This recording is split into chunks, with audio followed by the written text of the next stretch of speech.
Bharat Pakistan cricket को देखने, सुनने, जानने वाला हर शख्स 1986 में जावेद मियांदाद के शारजाह में ऑस्ट्रेलेशिया कप के फाइनल में जमाए उस छक्के से तो भली भांति परिचित होगा जिसने इन दोनों देशों के बीच क्रिकेट के मैदान पर एक ऐसा बदलाव लाया कि भारत पाकिस्तान के खिलाफ अगले 62 में से 40 वनडे हार गया और केवल 19 मैच ही जीत सका। जावेद मियांदाद के बल्ले से निकले उस शॉट को कई तरह से लगभग हर उस मौके पर याद किया जाता है जब भी ये दोनों चिर प्रतिद्वंदी आपस में भिड़ते हैं। अब एशिया कप में दोनों देश एक बार फिर आमने सामने होने जा रहे हैं, तो चलिए आज हम उस छक्के का पूरा किस्सा खुद जावेद मियांदाद के ही शब्दों में सुनते हैं, जानते हैं कि उस अंतिम ओवर में क्या हुआ था और जावेद मियांदाद तब क्या सोच रहे थे। अपनी ऑटोबायोग्राफी कटिंग एज में जावेद मियांदाद लिखते हैं, मैंने अपने दिमाग में वो अंतिम ओवर बार बार खेला। 49वें ओवर के अंत में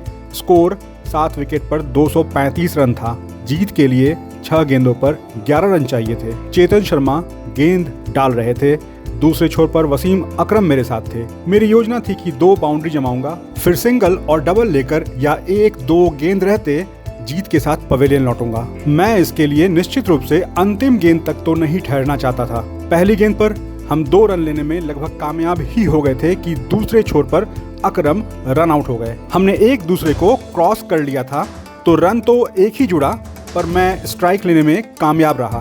दूसरी गेंद पर मैंने मिड ऑन पर चौका जमा दिया। इसके बाद जो तीसरी गेंद आई उसने मुझे परेशान कर दिया।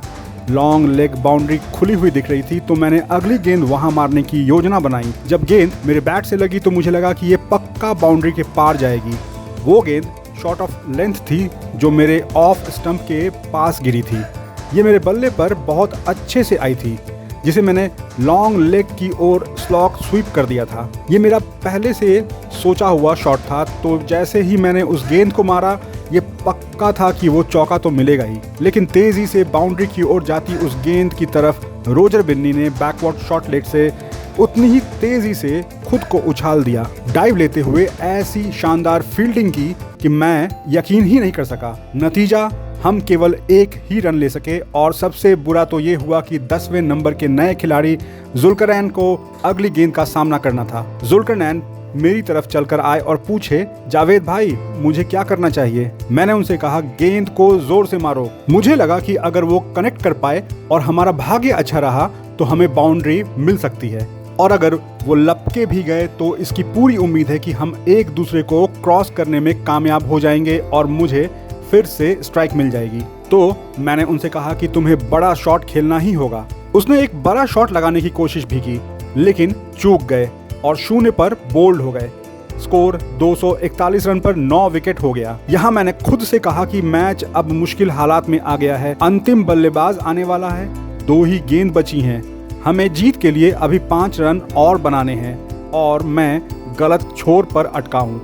नंबर 11 पर तौसीफ अहमद उतरे। वो चलकर मेरे पास आए और पूछे कि उन्हें क्या करना चाहिए। मैं सोच रहा था कि अंतिम गेंद पर मुझे बैटिंग छोर पर होना पड़ेगा, नहीं तो हमारे पास जीतने का वाकई कोई मौका नहीं होगा। मैंने तौसीफ से कहा कि उन्हें इस गेंद पर सिंगल लेना ही पड़ेगा।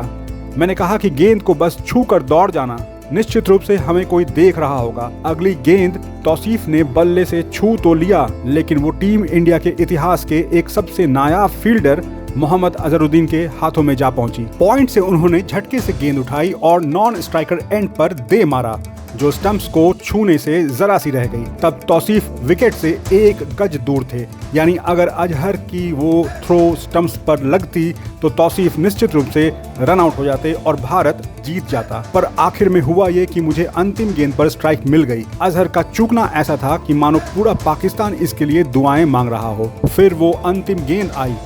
मैदान में भारतीय टीम भी आपस में अपनी रणनीति पर बात कर रही थी।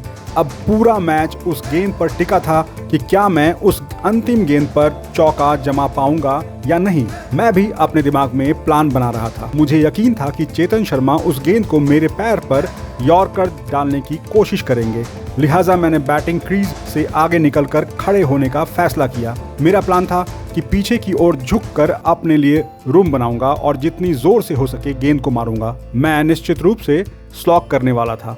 मैं तब 113 गेंदों पर 110 रन बनाकर खेल रहा था। मुझे गेंद अच्छे से दिख रही थी। मुझे पूरा यकीन था कि अगर गेंद मेरे बल्ले पर आई तो बाउंड्री तो ज़रूर पहुंच जाएगी। मैंने एक बार फिर फील्ड का मुआयना किया।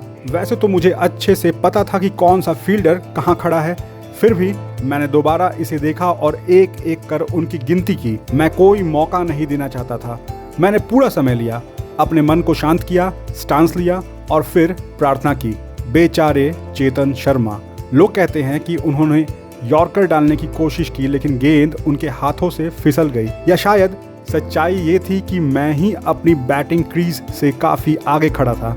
अब चाहे जो भी हो, वो अंतिम गेंद मेरे और पाकिस्तान के लिए ज़बरदस्त साबित हुआ। सही ऊंचाई पर एक फुल टॉस जो थोड़ी लेग साइड की ओर थी। मुझे बस उसकी स्विंग को पकड़ना था और गेंद उड़ते हुए मैदान से बाहर जा पहुंची। उस शॉट के बाद मैदान पर सब कुछ अनियंत्रित हो गया। हम जीत गए, पाकिस्तान जीत गया, तौसीफ जीत गया, मैं जीत गया। क्या ज़बरदस्त मैच था वो। ये मेरी ज़िंदगी की सबसे शानदार यादें हैं। मैंने हमेशा दुआ की थी कि मुझे कुछ ऐसा करने का मौका मिले जो लोग हमेशा याद रखें, और अल्लाह ने मुझे वो मौका दिया। पाकिस्तान के क्रिकेट राइटर ओस्मान समीउद्दीन अपनी किताब द हिस्ट्री ऑफ पाकिस्तान में लिखते हैं, वो एक शॉट ऐसा लगा जैसे कि कीमा मशीन उल्टी चल रही हो। उस एक शॉट में वो सब कुछ था जो पाकिस्तान ने पिछले 1.5 दशक में बदला था। नए स्टार खिलाड़ियों का उभरना, पूरे देश में क्रिकेट का फैलना, खिलाड़ियों की बढ़ती ताकत, अब्दुल हफीज कारदार और नूर खान की सोच, डिपार्टमेंटल क्रिकेट का जन्म, टीवी का आना और पैसों का बढ़ना। तो दूसरी तरफ एक ऐसे गोल्डन पीरियड की शुरुआत हुई जिसे वास्तव में पाकिस्तान ने कभी देखा ही नहीं था। वो पाकिस्तान का सबसे सुनहरा दौर था।